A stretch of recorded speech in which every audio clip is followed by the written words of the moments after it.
Bagi para sahabat-sahabat yang baru hadir di dalam room ini, ikuti kembali ulang-ulang kajian ini di YouTube Uripe Allah agar kita selalu damai hati kita, selalu dingin hati kita, selalu rela ridho menghadapi, menatap lajunya kehidupan ini bersama Allah.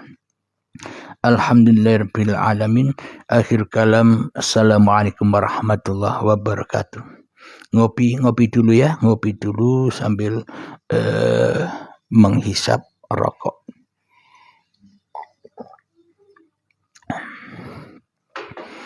Alhamdulillahirabbil alamin. Saya sampaikan atau saya ungkapkan waalaikumsalam warahmatullahi wabarakatuh kepada para sahabat-sahabatku yang sudah komentar, yang sudah memberikan salam di kolom-kolom komentar. Saya jawab waalaikumsalam. Terima kasih. Monggo silakan bila ada yang bertanya-tanya tentang kajian yang kita kaji hari ini, yakni merasakan kematian yang sesungguh-sungguhnya. Selama ini kan kita takut, yang kita takuti hanya kematian yang fiktif. Kematian yang selama ini kita lihat matinya badan itu kan fiktif. Kenapa kok fiktif? Belum terjadi pada diri kita. Seumpama kematian itu terjadi pada diri kita ketika kita jadi mayat, apakah kita bisa merasakan kita jadi mayat? Ya tidak ada, Mas Bro. Tidak ada rasa-rasa itu ketika sudah jadi mayat. Sama halnya rasa itu ketika kita belum ada di dunia ini. Itu kok ditakuti. Tapi kematian yang sudah nyata, matinya hati, kerasnya hati melebihi kerasnya batu, yang mana jadi bahan bakarnya neraka, kok ndak takut? Hayu, bagaimana kalau begitu? Yuk silakan sahabat yang mau bertanya-tanya. Kita di sini belajar bersama. Saya belajar, Anda belajar, kita belajar sama-sama. Dan saya tidak cari santri, saya tidak butuh murid, tapi saya butuh sahabat yang mau diajak bergandengan menuju jalan Allah. Agar kita menghadapi kehidupan ini dengan sukacita, rela hati, indah di dalam lillah. Silakan yang mau bertanya-tanya atau yang mau naik silakan.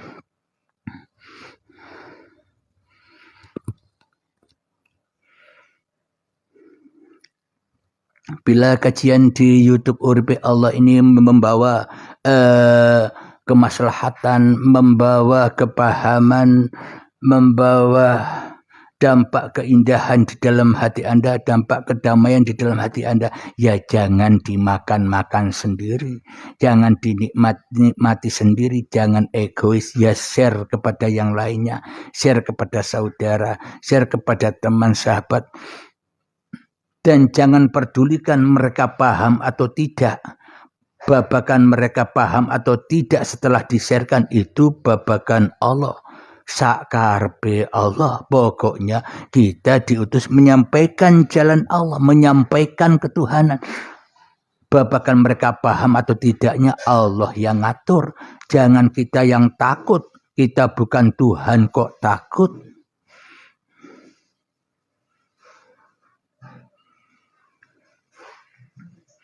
Assalamualaikum sahabat, kemana perginya akal bila mati?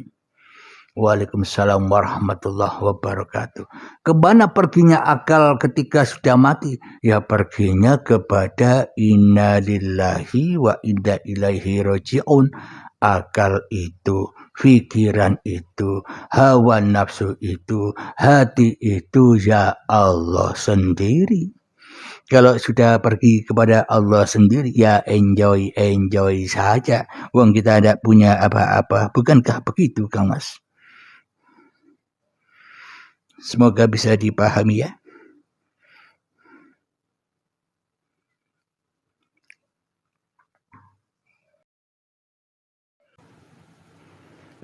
Waalaikumsalam warahmatullahi wabarakatuh. Salam hormat saya, salam ta'zim saya. Dari mana Kang Mas? Alhamdulillah, saya berasal dari Kalimantan. Alhamdulillah. Salam kenal ya Kang Mas ya. Saya dari Medan Langkat, Sumatera Utara. Alhamdulillah, tabarakallah. Sebenarnya saya banyak yang juga saya pahami. Sebenarnya tidak banyak juga yang saya tanyakan dengan guru, kecuali yang dibilang juga yang saya mungkin tidak tahu saja yang saya mau tanyakan. Silakan sama-sama belajar Kang Nah, Mas. iya, soalnya dari penjelasan guru tuh banyak kesamaan dengan apa yang saya pelajari. Jadi saya tidak dibilang juga tidak menanyakan hal yang banyak kesamaannya, tetapi yang saya tidak tahu saja. Silakan kita sama-sama belajar. Satu Iya. pertanyaan sangat bermanfaat khususnya bagi saya dan eh, sahabat-sahabat yang ada di room ini. Silakan Kang Mas. Bismillahirrahmanirrahim. Begini guru, bukankah ini pertanyaan tentang mau menuju perjalanan sholatnya seorang mukmin? Nah, yang pertama itu yang saya belum pernah tahu. Mungkin tahu tapi tidak meresapinya atau sampai kemana saya mendalaminya itu. Kebenaran daripada hakikat bekal yang kita bawa dalam perjalanan itu seperti hakikatnya wudhu. Nah itu saja guru. Hakikatnya wudhu, ya Iya. kan? Selama ini kita memahami hakikatnya wudhu, wudhunya raga. Niat itu apa sih? Niat itu menyerahkan semuanya, la haula wala quwata illa billah. Di dalam niat saja kita tidak menyerahkan, bagaimana kita bisa wudhu. Selama ini kita wudhu, kita hanya wudhu versinya naroka. Yang mana selama ini wudhu itu niat-niat kita sendiri. Yang wudhu ya kita sendiri. Sampai kapan kita suci dari diri kita sendiri di dalam dada kita? Selamanya ya takkan pernah suci, apalagi sholatnya, apalagi ibadahnya. Diri kita saja masih kita pelihara kenajisan-kenajisan yang ada di dalam dada kita selama ini. Ya enggak Kang Mas? Insya Allah benar kali guru. Itulah yang saya belum tahu, walaupun itu hanya sebatas kecil, sebatas wudhu, tetapi sesuatu itu ada hakikatnya sesungguhnya. Nah, saya jelaskan seterusnya. Ketika kita berniat niat insun nawaitu li raf'il hadasil asghari fardhu lillahi ta'ala. Saya berniat menghilangkan hadas kecil lillahi ta'ala. Kalau sebelum lillah berarti manusianya yang masih linas. Sebagai penguasa linasi ta'ala, manusianya yang berkuasa atas segala wudhunya. Maka semua yang dilakukan itu halusinasi manusianya. Kenapa manusianya masih di dalam naroka kemanusiaannya?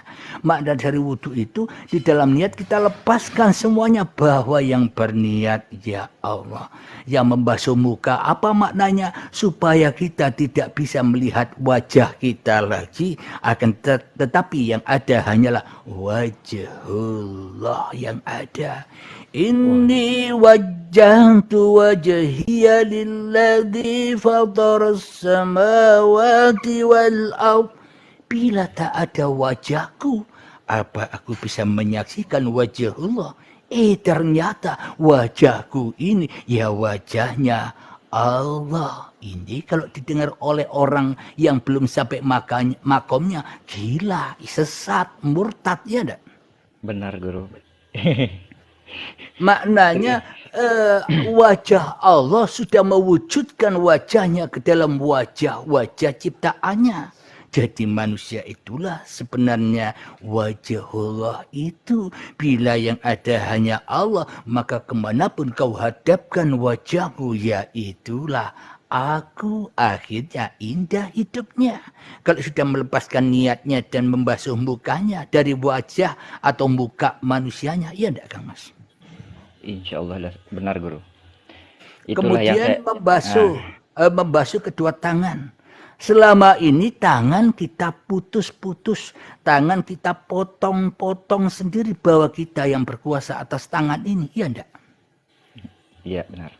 Nah, tangan kita potong-potong, makanya diwudukkan, disucikan, agar manusia tidak merasa mensucikannya. Hanya Allah yang maha suci yang mensucikan manusianya.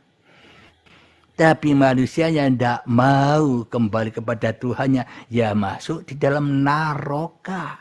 Merasa manusianya yang berkuasa. Kemudian membasuh sebagian kepalanya. Apa maknanya? Akal, fikir, punyanya Allah. Bukan milik manusia. Itu yang harus dibersihkan.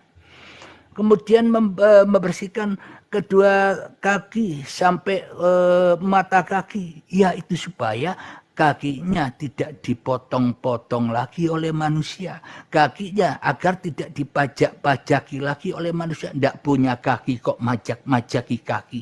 Kaki itu, tangan itu siapa? Allah bukan?